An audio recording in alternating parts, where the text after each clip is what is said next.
Investigation Subcommittee hearing, Modernizing the VA Police Force, Ensuring Accountability. I want to remind all participants of some of the items to facilitate today's virtual hearing. If you're experiencing connectivity issues, make sure you or your staff contact our designated technical support so those issues can be resolved as quickly as possible. In addition, members and participants today can have robust engagement, and to encourage that, we ask that members continue to remain visible on camera for the duration of their participation unless they experience connectivity issue or other technical problems. When you're recognized, you'll need to unmute your microphone and pause for just a couple of seconds, 2 or 3 seconds before speaking, so that your words are completely captured on the live stream. And if you wish to have a document inserted into the record, please ask for unanimous consent and have your staff email the document to veteransaffairs.hearings@mail.house.gov. It will be uploaded to the committee document repository. Any questions from anyone before we proceed? Well, hearing no issues, we will then move on. I will now recognize myself for an opening statement. The VA Police have a vital mission within the Department of Veterans Affairs. They protect VA facilities, ensure the safety of our nurses, doctors, and employees, as well as the veterans' families and public that they serve. The responsibilities of VA Police are above and beyond those of most police forces across the country because VA Police operate in a healthcare setting and must serve the needs and experiences of the veterans community. A VA police officer is often the first person that a veteran will see when arriving at a VA facility and the last person they will see when they leave. It's a key role for ensuring that VA is a welcoming place for all. And for those veterans in crisis while at a VA facility, police officers may be the first to respond and to offer help. With such an important role day in and day out, we should all agree that VA's police must be effective, accountable, and well managed. That's why the subcommittee included language in the Veterans Compact Act that requires VA police to be trained in crisis intervention and de-escalation to help prevent veteran suicide. The Compact Act became law early this year, and we'll hear about the implementation of this vital training. 2 years ago, the subcommittee examined the state of VA police and its operational management deficiencies. The Office of Inspector General and Government Accountability Office had reported serious problems that affected basic accountability, including antiquated record-keeping systems, inadequate oversight, and confusing lines of authority. For example, police at all VA facilities still relied on a temporary system for processing arrest, use of force, and other records. We're here again today to discuss VA's progress and challenges in these same areas. And some of these problems go back decades. In March of 1988, the Office of Special Counsel found that the VA police force was struggling without clear lines of authority and that VA needed to establish a central office to oversee VA police. Fast forward more than 30 years and VA is still struggling with instituting effective reforms. The VA Inspector General came to the same conclusions just 2 years ago, and those recommendations largely remain unimplemented. Based on my conversations with VA leaders and today's testimony, I know the department recognizes that we must continue reforming and modernizing VA police. However, VA still has a confusing leadership structure, causing many to wonder who's in charge. So today we have 4 representatives from various VA offices to discuss the recent progress that's been made in its police modernization. Just the fact that we have 4 VA witnesses testifying shows the problem here: overlapping jurisdictions, complex hierarchies, and fragmented oversight. Clearly, VA is still struggling to establish central leadership decades after this problem was first flagged. Today, I hope to hear why VA's most recent organizational realignment is the answer and does not repeat the same mistakes from the past. In addition to that, governance, beyond the governance and leadership issues, VA has also continued to struggle with recruiting and retaining quality police officers. I understand that uncompetitive pay and benefits have led to high turnover and has hampered VA medical centers' ability to hire and keep officers. So I'm optimistic about the implementation of new special pay levels and a more transparent career ladder for police, but VA medical center directors have wide discretion to implement these special pay rates, which has led to huge differences between facilities. So I'd like to hear from VA how it plans to refine and implement its recruitment and retention strategies to achieve greater fairness and equity across the enterprise. There needs to be a permanent fix to this issue, not just temporary fixes. Special pay rates are an immediate solution to the problem, but don't count toward officer retirement benefits. So we need to fix that and ensure that VA police have the same retirement benefits as other federal law enforcement officers. To address many of these problems facing VA police, Representatives Rice and Radowagon sponsored a bill that would require more progress in areas like transparency, body-worn cameras, and record keeping. The bill passed the House, and we're working with the Senate for it to become law.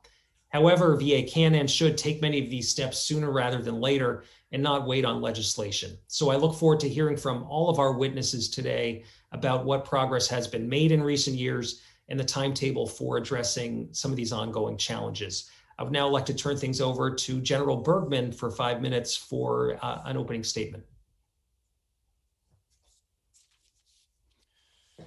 Thank you, Mr. Chairman. First of all, if everybody can hear me, give me a thumbs up. Okay, good. First rule of military communications, make sure you got in the right frequency. Good to see all your smiling faces. Thank you, Mr. Chairman. And again, thank you to our witnesses for being here today to discuss VA's police force modernization. The VA police force is responsible for protecting some 9 million veteran patients and roughly 400,000 VA staff at over 140 medical centers around the country. Unlike other federal law enforcement officials, VA police officers must complete their mission in the ever-demanding world of VA healthcare. That means police officers are expected to be both law enforcement officers and at times quasi-social workers helping vulnerable veterans navigate complex security and healthcare situations. It's a difficult job, to say the least. So to our VA police officers, I say, thank you. Thank you very much. An organization of this size with this large a responsibility must be continuously evolving, and leaders must always strive for improvement. In October 2019, VA announced a plan to modernize the police force. The effort intends to map out police officer career paths, make changes to the chain of command, establish facility staffing standards, and evaluate pay and retirement benefits. The ultimate goals of these changes are to improve recruitment, retention, and police force operations. These are good people, and I support the efforts of the department, but progress has been slow, and I do have concerns. During staff conversations, our witnesses have informed the subcommittee that they intended to deploy body-worn cameras nationwide.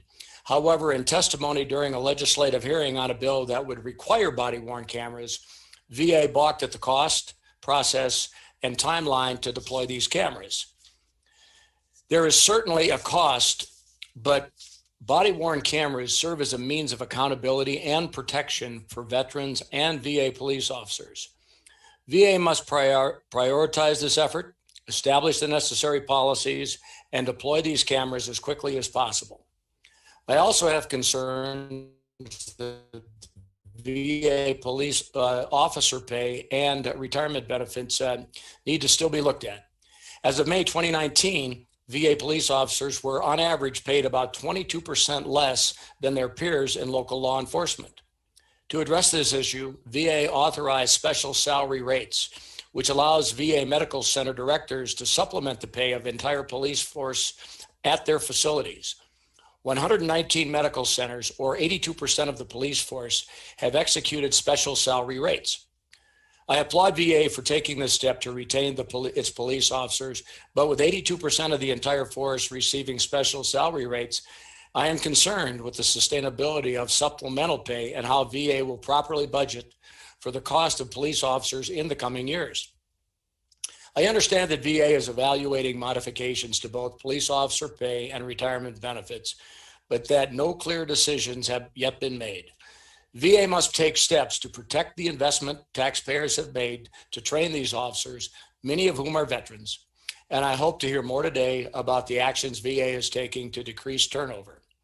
Lastly, but most importantly, VA police officers are still saddled with a complicated chain of command. I believe this is an Achilles heel for the force. The Office of Human Resources Administration, Operations, Security, and Preparedness writes policy and is responsible for conducting training, credentialing, and oversight of the police program. However, the Veterans Health Administration is responsible for workforce management and day-to-day operations at the facilities.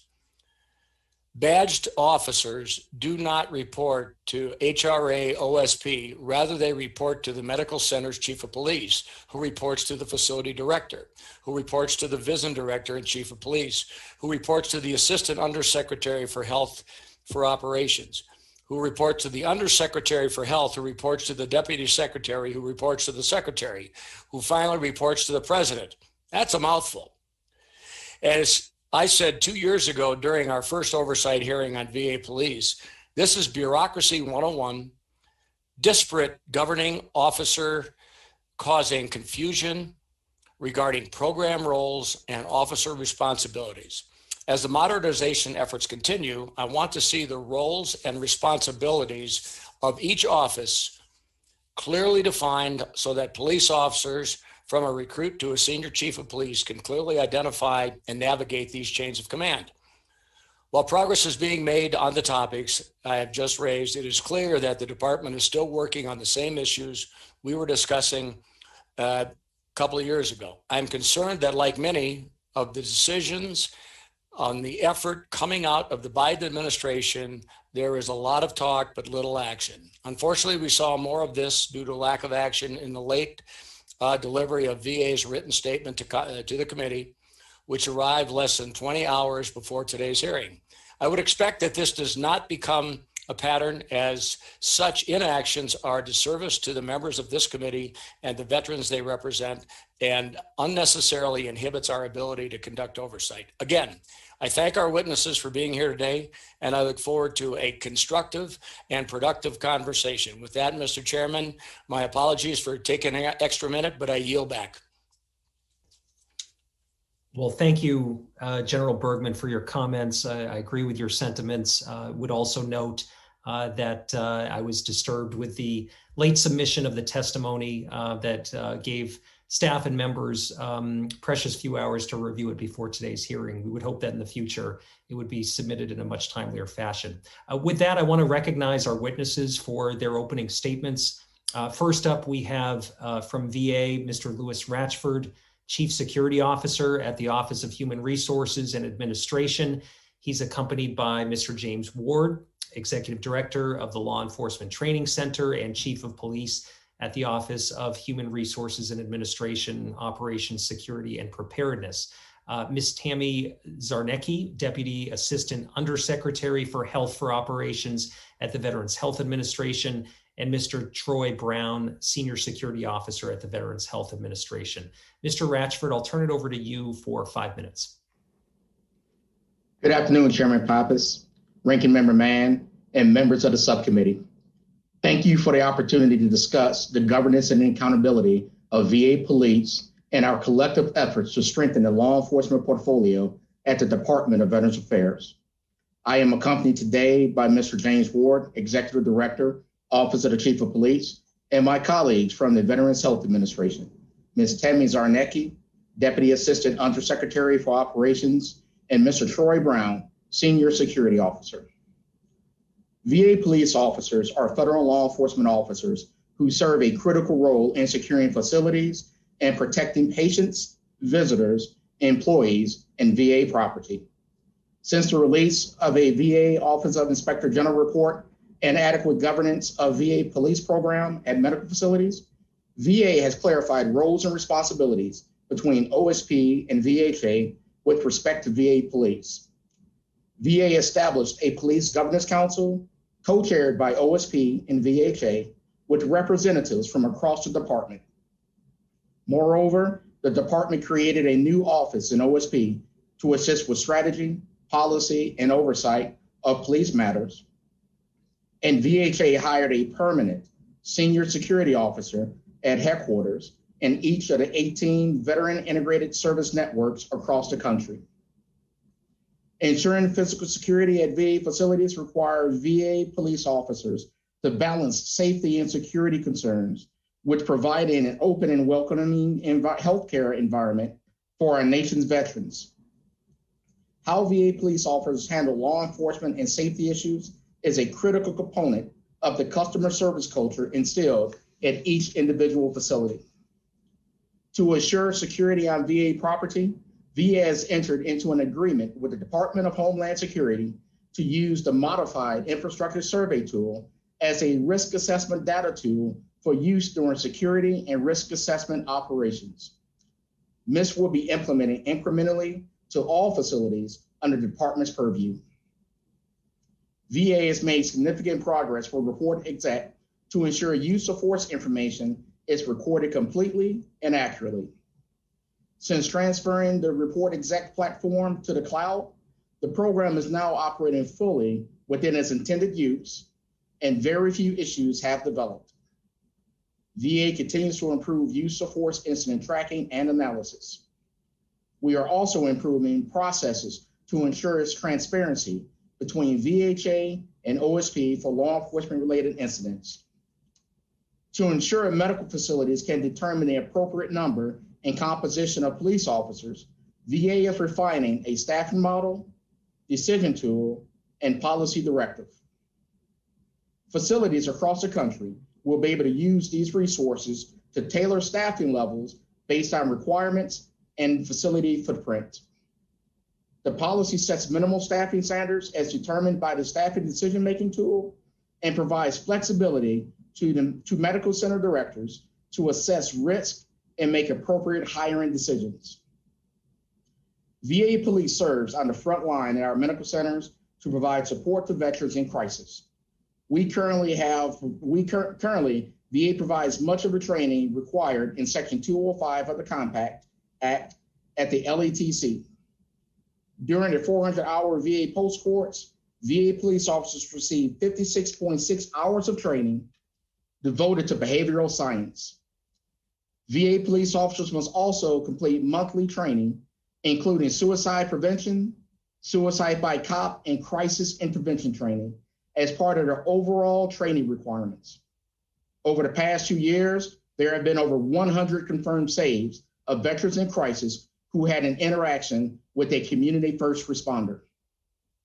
VA looks forward to this opportunity to further enhance efforts to strengthen the VA police program. Our objective is to give our nation's veterans the top quality care they have earned and deserve while keeping them safe. Chairman Pappas, we appreciate this subcommittee's continued support and encouragement in identifying and resolving challenges as we find new ways to care for veterans.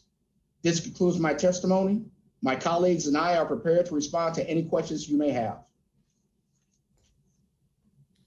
Well, thank you, Mr. Ratchford. And I should have mentioned at the top as well that Ranking Member Mann of this subcommittee unfortunately couldn't be with us today. So we have General Jack Bergman, who is a very able substitute and someone who's very familiar with the workings of this subcommittee joining us today, and we're very pleased by that. After that, we will now turn things to Ms. Seawright, Ms. Leanne Seawright, who's the Deputy Assistant Inspector General for Audits and Evaluations at the Department of Veterans Affairs Office of Inspector General. I'll recognize you for 5 minutes. Chairman Pappas, General Bergman, and subcommittee members, thank you for the opportunity to discuss the OIG's oversight of VA security and law enforcement program. The OIG is committed to serving veterans and the public by conducting oversight of VA programs and operations through independent audits, inspections, reviews, and investigations.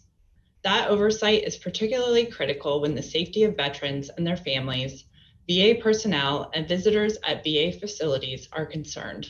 How VA police provide these protective and law enforcement services, particularly how they are guided, managed, and supported, certainly warrants attention. Our prior oversight of VA's police program identified governance and information management systems challenges. In December 2018, we reported VA did not have adequate and coordinated governance over its police program to ensure effective management and oversight of program requirements for its police workforce nationwide.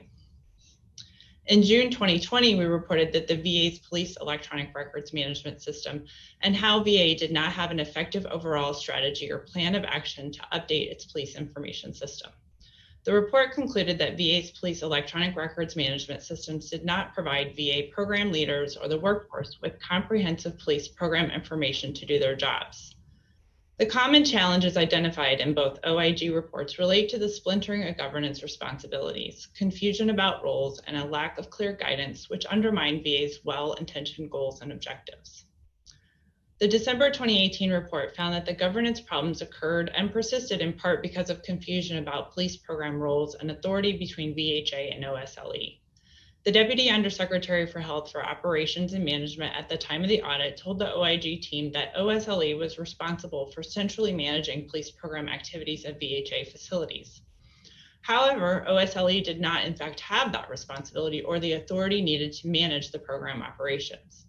Governance challenges also stemmed from lack of centralized management structure or the clear designation of staff within VHA to direct and oversee the police program.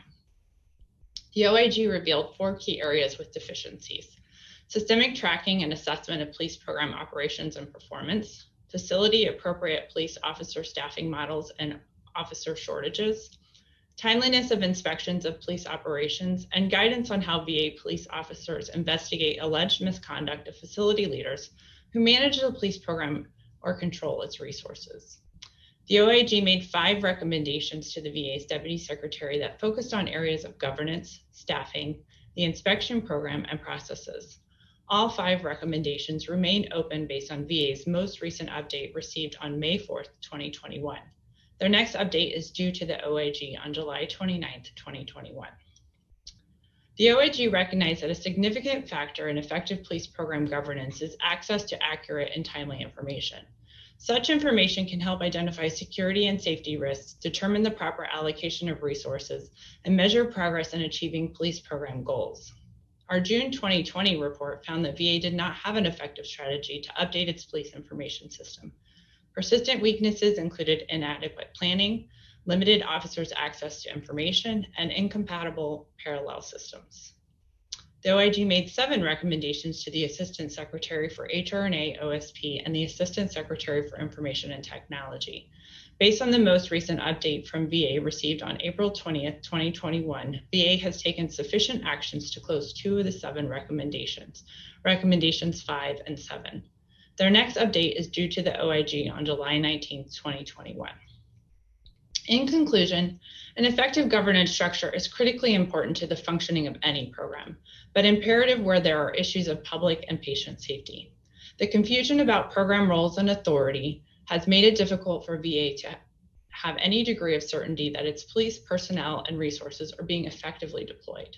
Until proven actions are taken to address the OIG oversight recommendations, the safety of veterans and their families, VA personnel, and visitors to VA facilities will be affected.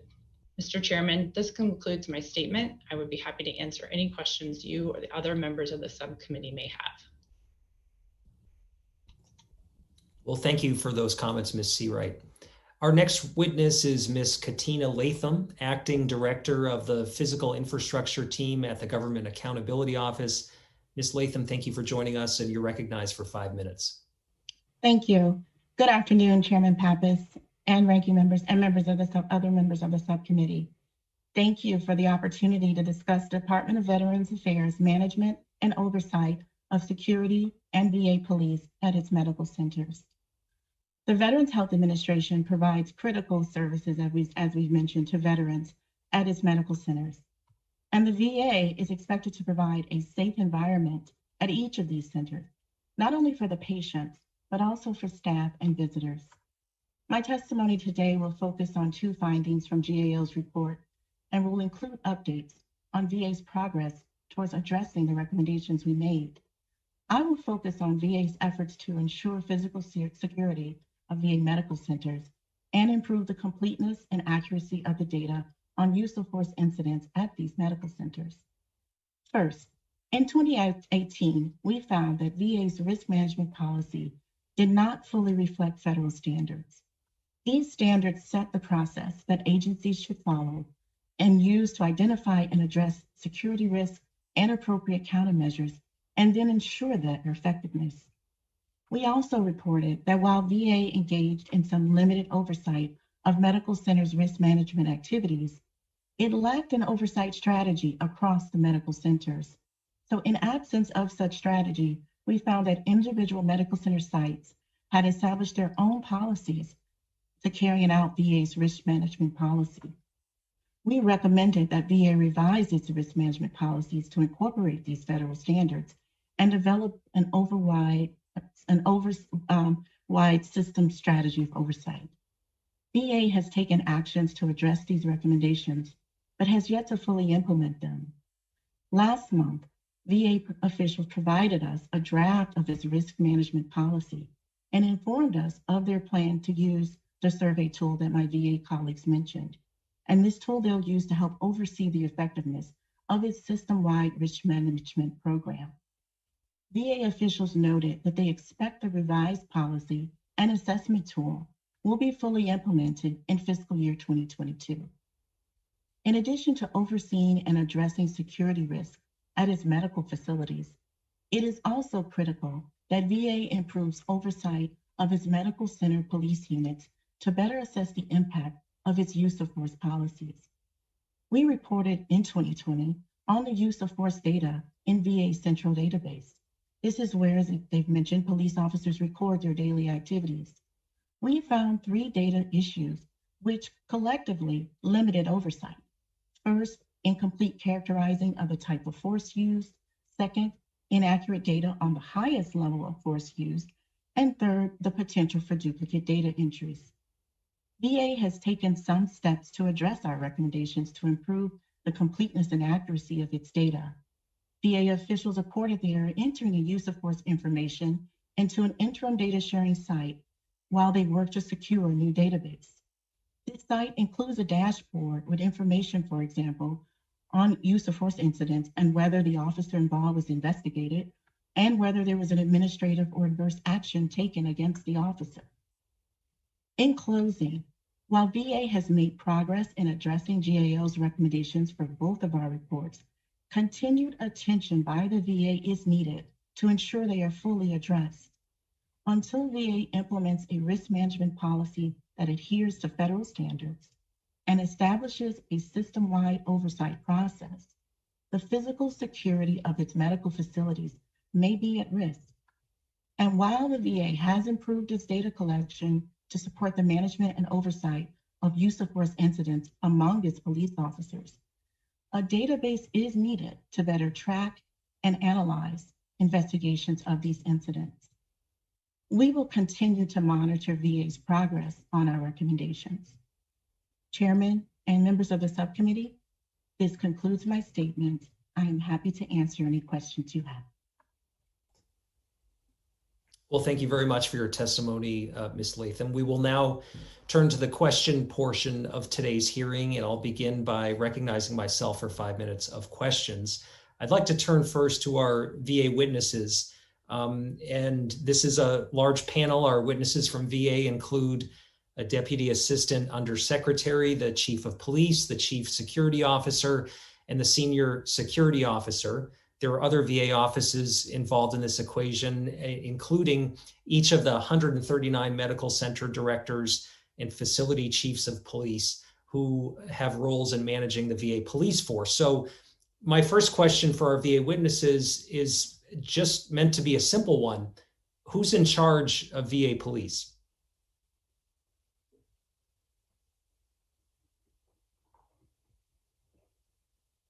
Oh, Mr. Ratchford, you need to unmute. You would think by now I would have that under control. Thank you for the question, Chairman Pappas.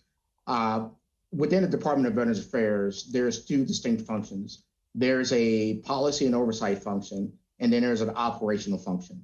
The function for policy oversight, which drives governance for the department, rests with the Office of Human Resources Administration, Operations Security and Preparedness, which I represent the Operations Security and Preparedness portion of that equation.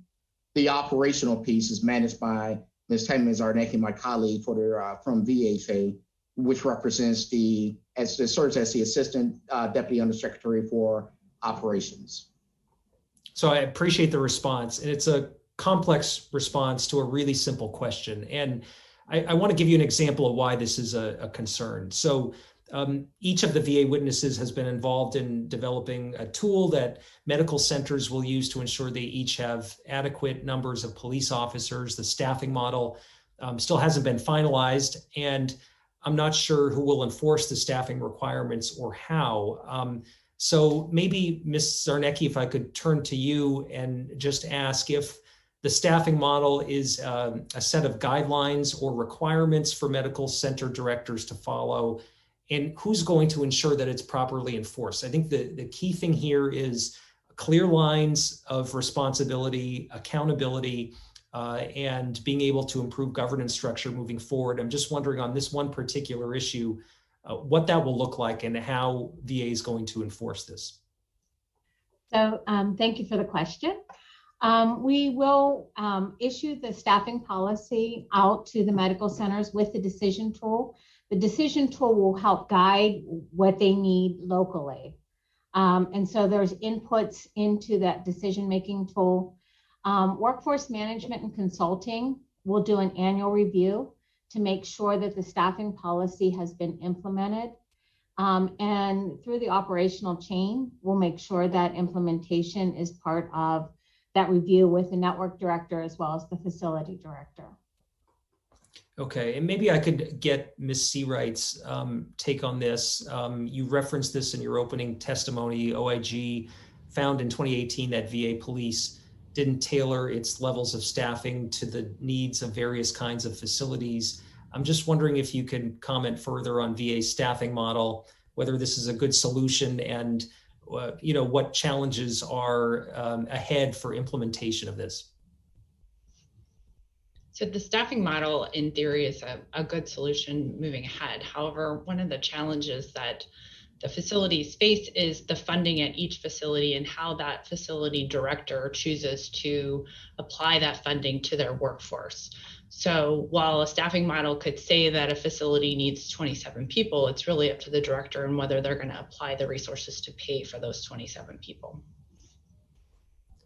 Well, I think that's an important point. And maybe I could put it back to you, Ms. Zarnecki, if you can comment on that one issue. That's obviously a concern in order to ensure that this is implemented. We're going to have the dollars and cents to be able to hire these folks and attract and retain them. So can you respond to that concern?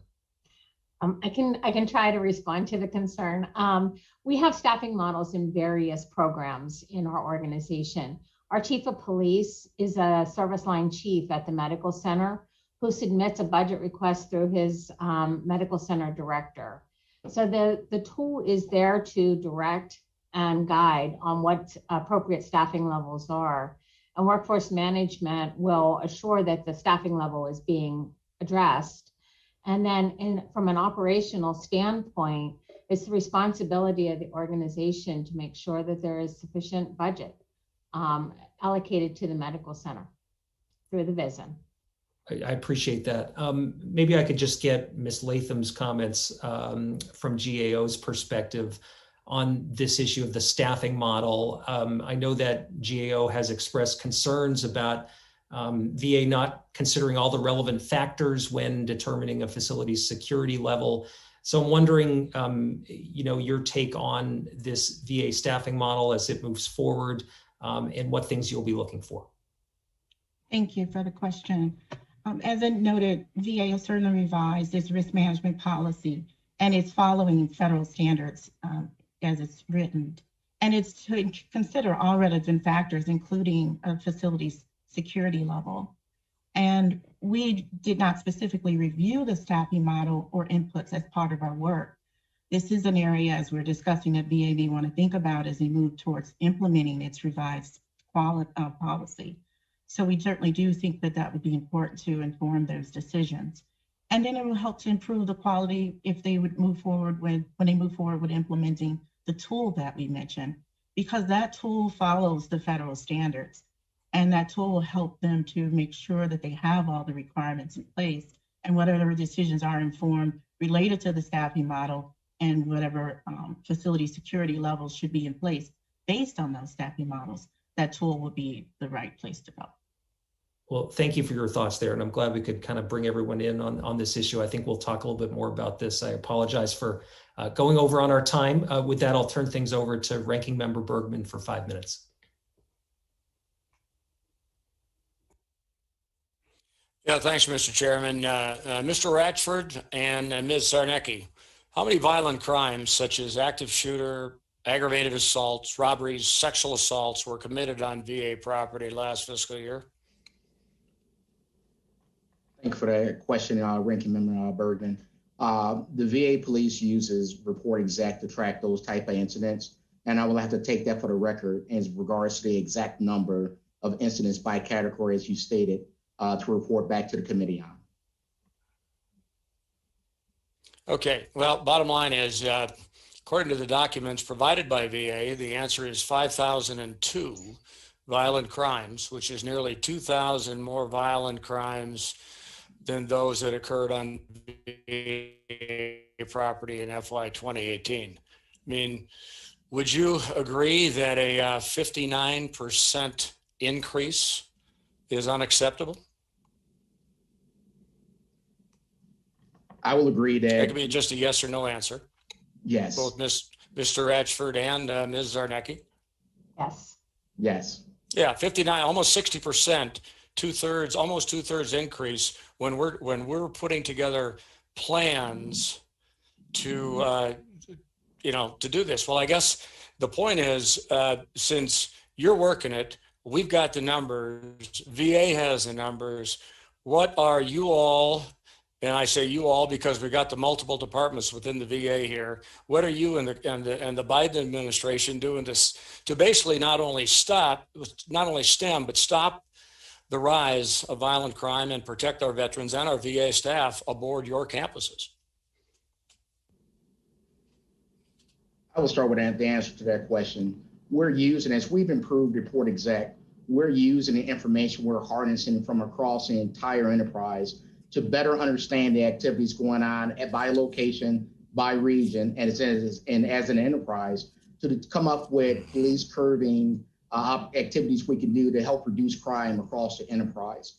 We're involved in this at the enterprise level within OSP, and that instrument is managed by our Law Enforcement Training Center, which we believe is the right place to have it and address the issues and give us the right analysis.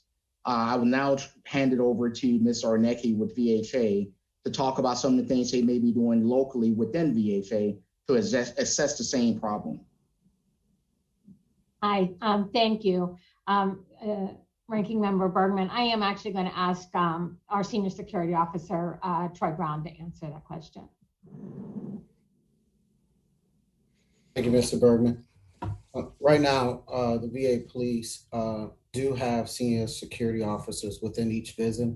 Those visit security officers are out assessing the police departments, conducting physical security surveys of those apartments, analysis of those departments, reviewing the camera systems to ensure that the uniques of the camera systems are clear and that the systems are working appropriately. We're also working with the Law Enforcement Training Center regarding modernization and strengthening the training aspects of the police department so that we can better improve the security and safety and security of the facilities we protect. Yeah, thanks, Mr. Brown. I know my time is fleeting here, but I guess, let's do the math and why I'm still concerned here. The concerns are justified by the fact that we have 4 VA witnesses from 2 different offices here today to discuss the same topic. Also concerning is that the VA has yet to close a 2018 OIG recommendation to clarify program responsibility between VHA and HRA OSP. How will the police modernization, since you're working on police modernization, address this governance issue, this chain of command, this structure issue? Because you can modernize anything you want. We could get all the body cameras we want, but if we don't actually modernize the, if you will, the security structure, we will have accomplished nothing. Anybody want to take that one, Mr. Ratchford? Yes, sir, I will take that one. One of the elements of modernization that we're doing within the department is we've established a governance council. What this governance council is not only representative of OSP and VHA, but it also is comprised of other elements of the department to address these challenges from an enterprise perspective, because the VA property footprint is much larger than just the medical centers. We're taking an enterprise approach. Yeah, I hate to cut you short. My time has expired, but the bottom line is police officers and people in the military who win the fight don't have the luxury of doing the bureaucratic answer to everything. So with that, Mr. Chairman, I yield back. Thank you, General Bergman. I'll now recognize Representative Luria for 5 minutes. Well, thank you, Chairman Pappas and Ranking Member Bergman, and for our witnesses today. So I just wanted to touch on law enforcement officers because they put their lives on the line every day to protect us, whether they're on the street or at a VA medical center or at the Capitol. They risk their lives to protect ours. However, all law enforcement officers are not treated the same. And that was particularly brought to my attention about VA police officers, because they're among the 30,000 federal officers that are not covered by the same retirement rules that apply to most federal law enforcement officers. VA police are not considered federal law enforcement under the retirement rules, and as a result, do not receive the full retirement benefits that other federal law enforcement retirees do receive. And I believe that VA police officers should earn these benefits due to the rigors of their jobs. We just cited the number of violent and other crimes that have happened at VA facilities and on VA property over the last year. I'm a co-sponsor of Bill HR 962, the Law Enforcement Officers Equity Act, that would correct this inequity for VA law enforcement officers and across the federal government. But really pertaining to what we're talking about today, and we've talked about retention, Mr. Radford, would you say that potentially this lack of full law enforcement retirement benefits is contributing to a low retention rate amongst the officers? Thank you for that question. I believe there are multiple issues associated with our retention program within the VA police. However, the Veterans Health Administration is working very hard from a workforce management perspective to increase incentives for law enforcement officers across the enterprise. I would also like to pass this one off to Mr. Troy Brown. They can elaborate on some of the positive things that are being done to retain law enforcement officers in the VA. Okay, but either one of you, could you, comment just on that one issue? Would you find it likely that a law enforcement officer who could do similarly the same work for the federal government could work within a different federal agency and receive significantly better benefits, that would contribute to losing those officers to different agencies? Take that question, Ms. Laura. The answer to your question directly is yes. I'd like to talk about a few things that we've done in combination in order to try to improve those aspects of the job.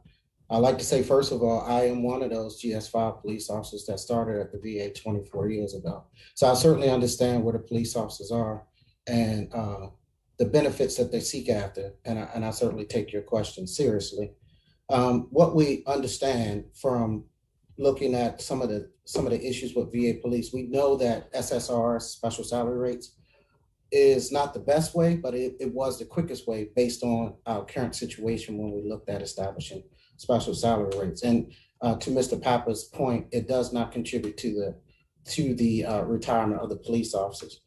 But when, as we looked at the entire project and establishing career ladder PDs for the police from a 5 to a 14, as well as including the relocation, recruitment, retention, and relocation benefits in combination, it improved the workforce retention.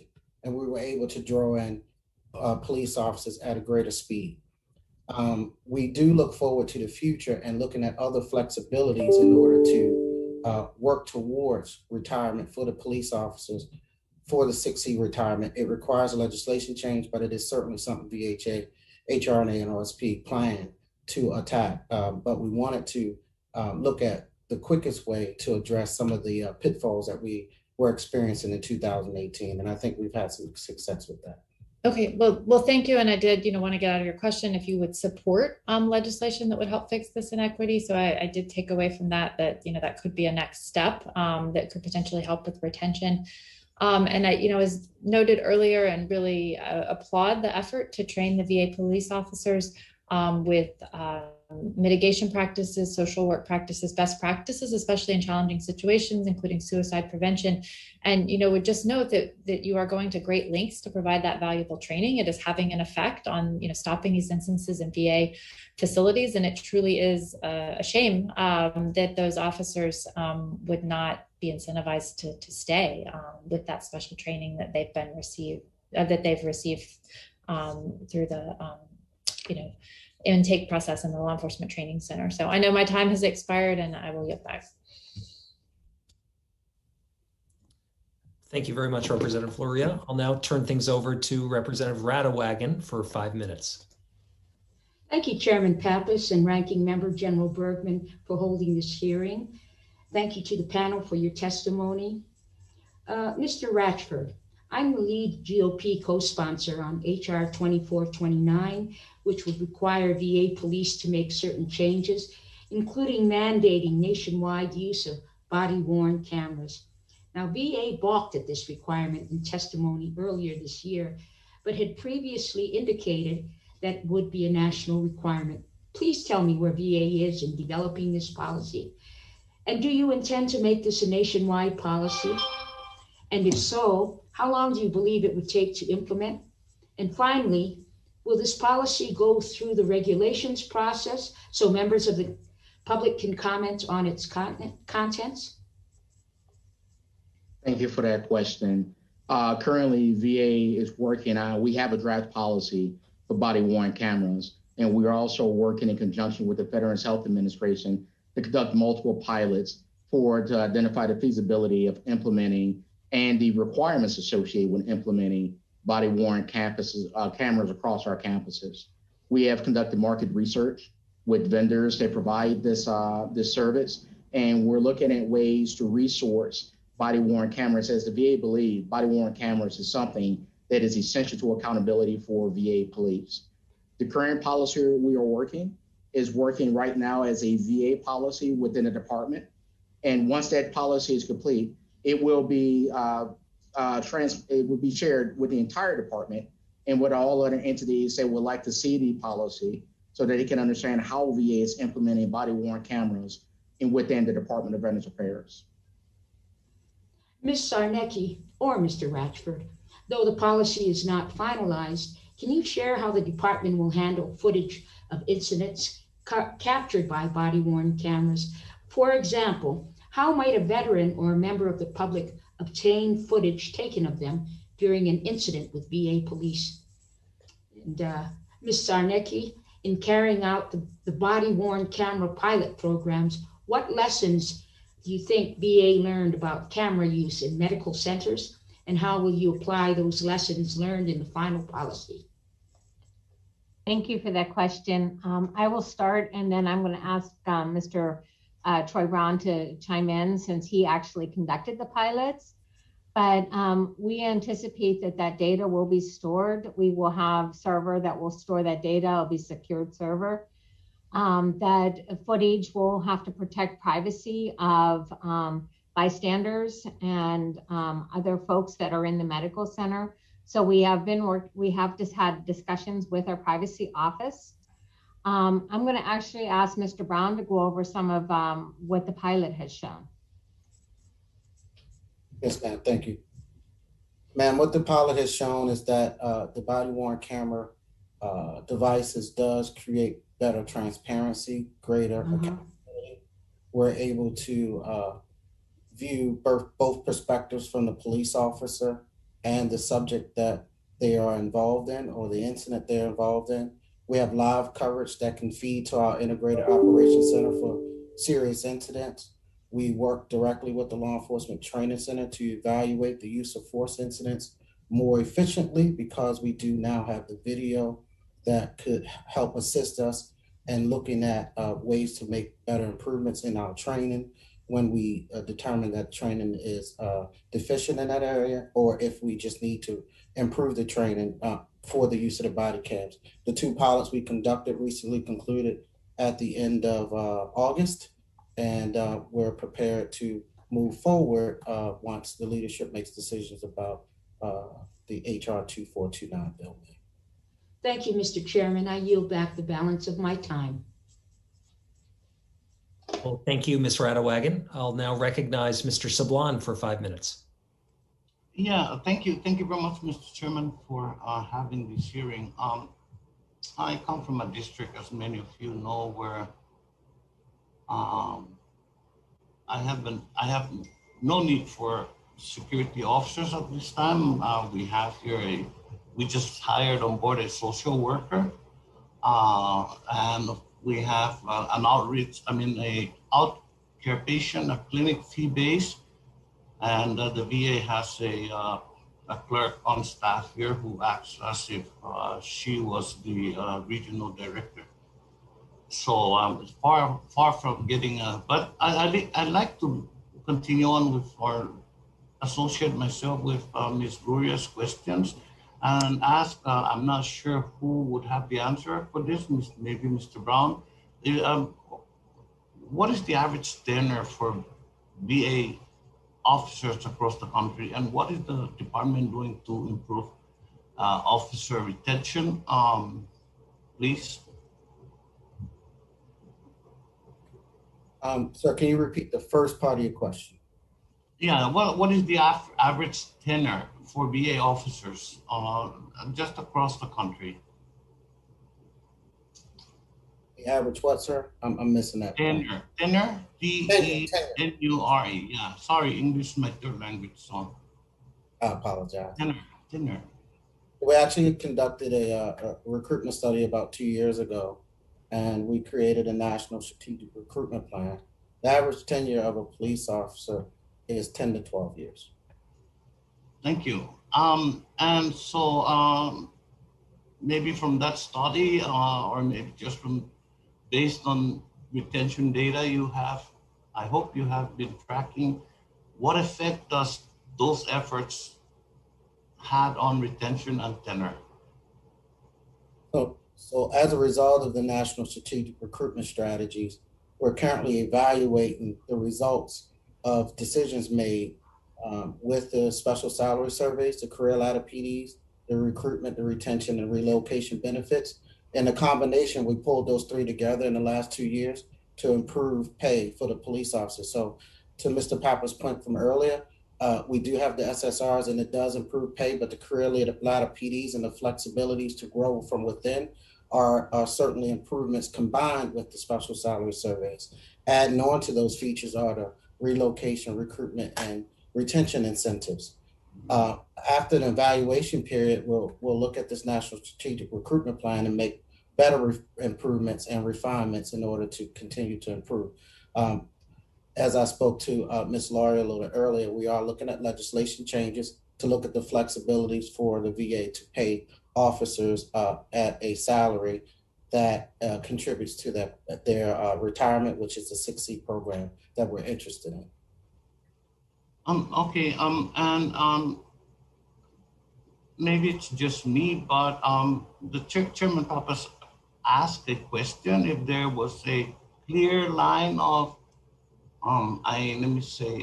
clear line of who is responsible for doing who or what within the, I don't know if an answer was provided, I just didn't, or maybe I did. You did and I didn't get it. So would someone, again, just a short one, please answer if there's clear line of, org structure, like who is and responsible for doing what, for example. Thank you. That's my last question. Thank you for that question. And as a correction to the record, ultimately the person responsible for VA police is the Secretary of the Department of Veterans Affairs by law. Okay. For policy and oversight and governance of the Secretary's authorities, that lies with the Assistant Secretary for the Office of Human Resources, Administration, Operations, Security, Preparedness. The operational responsibility of that mission established by VA policy belongs to the Veterans Health Administration. Okay, and the reason I asked that was because on January 6th, people who are supposed to be trained for security had questions, so, you know, who's supposed to be doing what. So I'm not saying that's going to happen again. I hope God, I pray it doesn't, but just there has to be that line based on a recent experience. Chairman, thank you. Thank you, the witnesses, and thank you, IUBAC. Well, thank you, Mr. Sablan. I guess we'll now open it up for a second round of questioning, and I'll begin by recognizing myself for 5 minutes. And I'm wondering if we could get to the issue of veteran suicide. I appreciated the information you provided for VA, Mr. Ratchford, about saves. And I think it's so important that this conversation is always oriented around safety and how we can best be protecting not just the facilities, but the veterans and patients at VA. And so, Mr. Ward, maybe I could ask you this question since you're head of the Law Enforcement Training Center.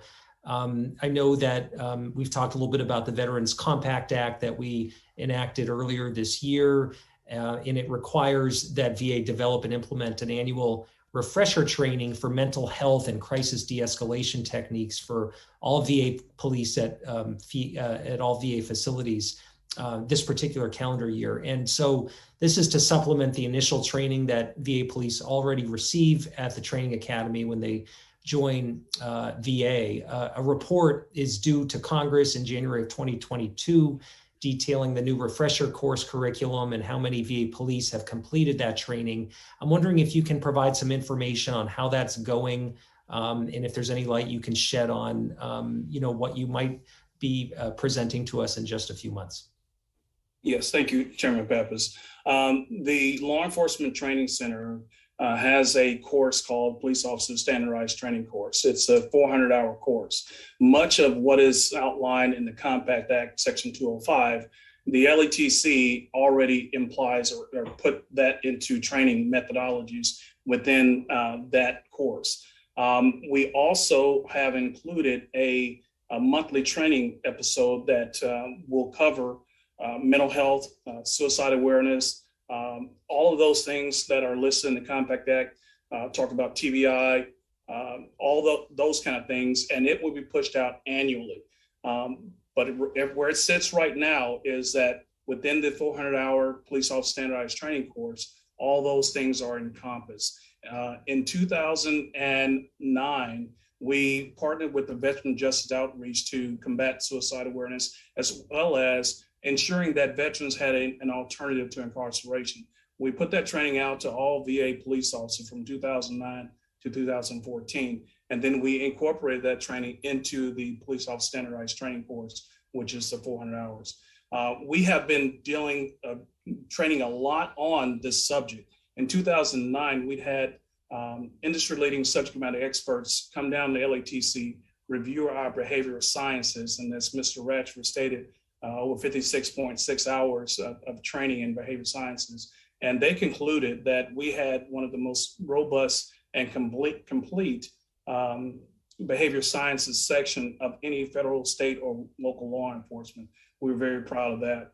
We also, in 2017, partnered with VHA to create a course, Suicide Awareness for First Responders and Outside Law Enforcement.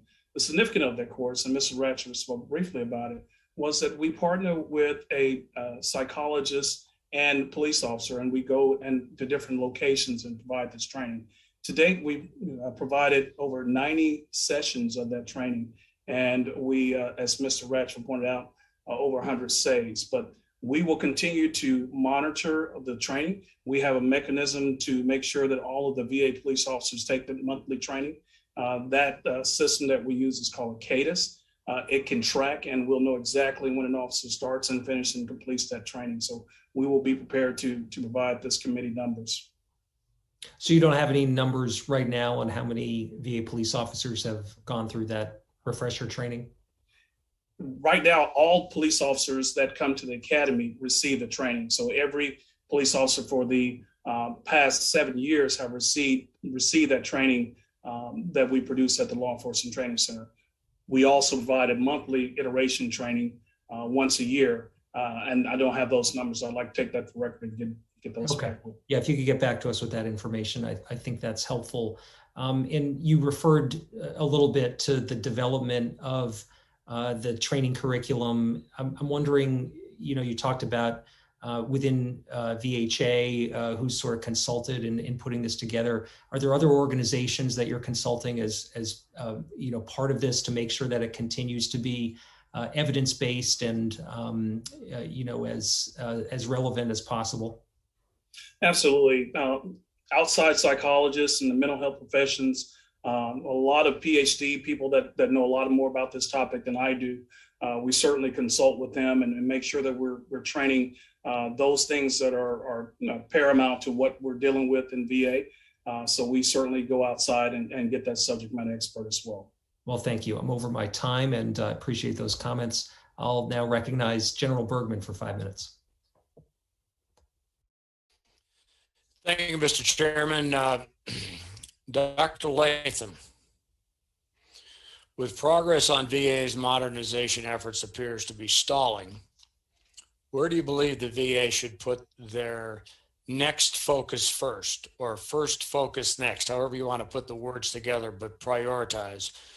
To put it another way, where is the priority in your mind to give the biggest bang for the taxpayer's dollar being put into this? Thank you for your question. We've seen, as I noted, progress in VA addressing our recommendations, and we are encouraged by this.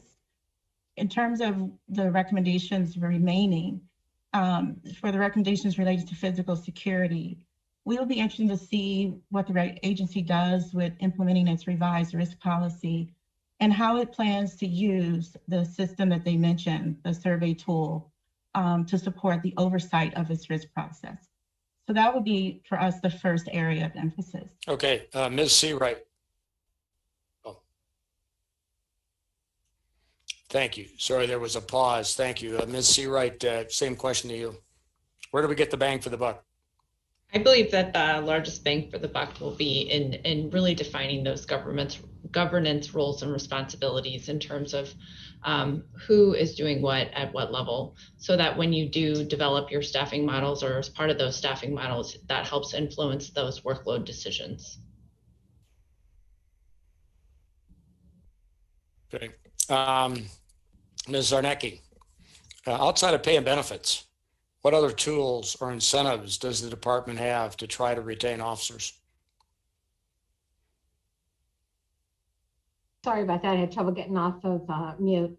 Outside of pay, we do have the retention, relocation, and recruitment bonuses that we can use. We also provide education and training. We provide them opportunities to go to LATC for advanced training. We've created a career ladder so that VA police can go from a GS5 to a GS14 in the system. We've created standardized PDs, so police are very clear on their expectations on what they're doing. We provide them opportunities at our leadership development programs to try to help develop their leadership skills so they can become a chief of police, or so some may want to become a associate director at a medical center at some point in time. So we are trying to use a lot of the tools that we use with our clinical staff as well. Providing them things outside of their job description as an opportunity for them to expand their career. Okay, again, Ms. Zarnecki, do you need any additional authorities from Congress to help move forward what you just said?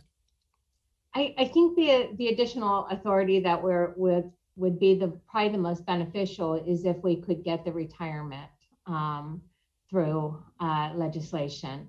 I think that our police officers would really appreciate that. They have a really complex job in VHA. Very good. So I guess what I hear you all saying, all of you, is that you're all in support of getting our police force hired, trained, capable, accountable, and doing it in such a way that, number one, they do the job, but number two, there's parity for retention of quality people. So with that, Mr. Chairman, I'm going to yield back. Since I went over a minute last time, I'll try to yield back a minute now. Thank you, General Bergman. I'll recognize Mr. Sablon for 5 minutes. Well, thank you very much, Mr. Chairman. Unless you need my time, I don't have any additional questions. I don't think it's a mistake. Okay. Okay. Thank you, Mr. Sablon. I do have a few additional questions. So, oh, did you have questions, Mr. Sablon? I'm sorry. No, I yield my time to Chairman Pappas. 5 minutes. Oh, okay. Well, I'm grateful for that. Thank you. Thank you very much. Ms. Latham, maybe I could ask you a question here. I'm wondering if Report Executive allows VA to look at demographics, including race, as we think about veterans who are subjected to an officer's use of force. Because in the review of 2020, I'm wondering if you saw evidence that VA was looking to see if some groups faced more arrests or were treated with a higher level of force than others. And could you speak to that review and the capability of Report Executive? Yes, we certainly looked at what data that the VA was collecting in Report Executive, and they did have demographic information, such as race and other things regarding the officer. We did not, though, look further. We did not have any information in terms of the analysis. I think as we mentioned in our report, that was the key piece, is to not only have the data collection piece, but to be able to do the analysis to answer the question that you have asked. So can you speak to the issue of any analysis that may have been conducted by the department? I mean, I think that's obviously a key component here. And did you find any when you were addressing, when you were taking a look at this particular issue? Well, the key component for us was, as part of the recommendation, was to be able to have the tool to do that further analyses, which we feel they've made the step, or making the steps to be able to do so, to provide the type of information that you're requesting. We did not specifically look into detail in terms of what analysis they'd be able to provide regarding race and ethnicity. Yeah, maybe I could turn this over to VA if you could respond to that issue highlighted there by Ms. Latham. I think that would be helpful for us.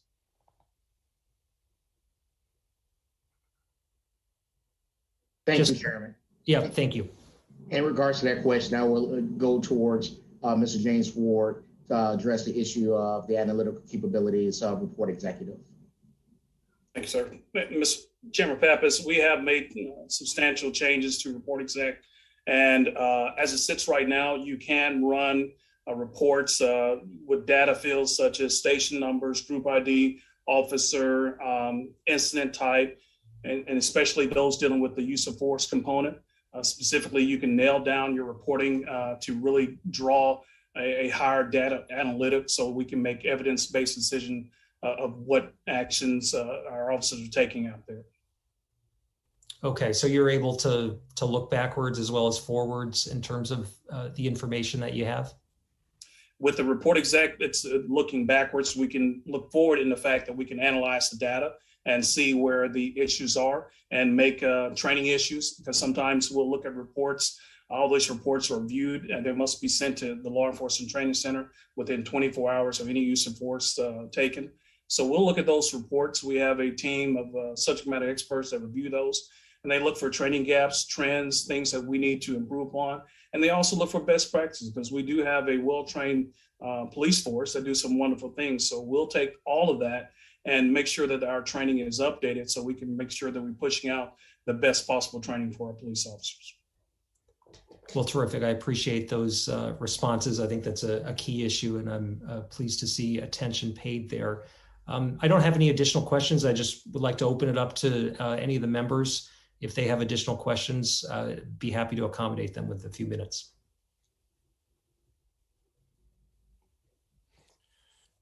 Mr. Chairman, I've got one kind of a comment. Yep. Go ahead, General Bergman, you're recognized. Okay. Well, very simply, I guess I would, as I look at all of you on the screen here, the question is, and it's kind of a rhetorical question not to be answered now, but how many more people, veterans and staff members within VA facilities, are we going to put in harm's way because we're evaluating procedures and getting programs into place? I don't see that as an acceptable alternative. So with the VA committee as a whole, not just O&I, is that the next step we have here is a roundtable where we bring in chiefs of police from the different facilities, people who are boots on the ground, dispatchers, whatever it happens to be, because we get a lot of good things done in a roundtable that there can be the, just lay it out without, the concern about what's being recorded on camera.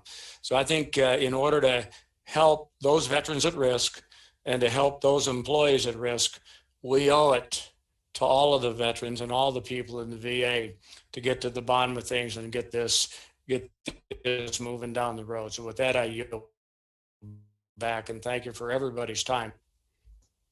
Well, thank you. We appreciate your time and participation, General Bergman. I think that's a wonderful idea. We'd love to work with you and the full committee on addressing that and potentially setting up a roundtable soon so that we can, continue our work in this particular area. Seeing no additional comments, I think we'll just bring today's subcommittee hearing to a close. I appreciate the work and commitment and comments from all of our witnesses and members who were part of today's hearing. I think based on the testimony we heard, it's encouraging that there's been some progress in terms of the organization and where VA Police is going. But as General Bergman said, concerns are there, and we've got to make sure we're doing all we can to put the safety of patients, veterans, and staff first and foremost. And I think there are additional steps that need to be taken, and we want to continue to engage in this work as we move ahead. VA leadership is beginning to get everyone on the same page here, and this can't happen quickly enough. And we want to continue to work with you all as you move forward. I think we heard some important comments from GAO and the Inspector General in their testimony today. And I think it came out during the questions as well that there's just more work ahead and plans need to be completed, need to be implemented, and we need certainly much clearer lines of authority and better defined leadership roles. So we'll continue to work on these issues. I really appreciate General Bergman's suggestion of the roundtable, and with the participation of folks who are here today, hopefully we can get that scheduled soon. So thank you all to all of our witnesses for their contributions today. All members will have 5 legislative days to revise and extend any remarks and include extraneous material. So the hearing is now adjourned.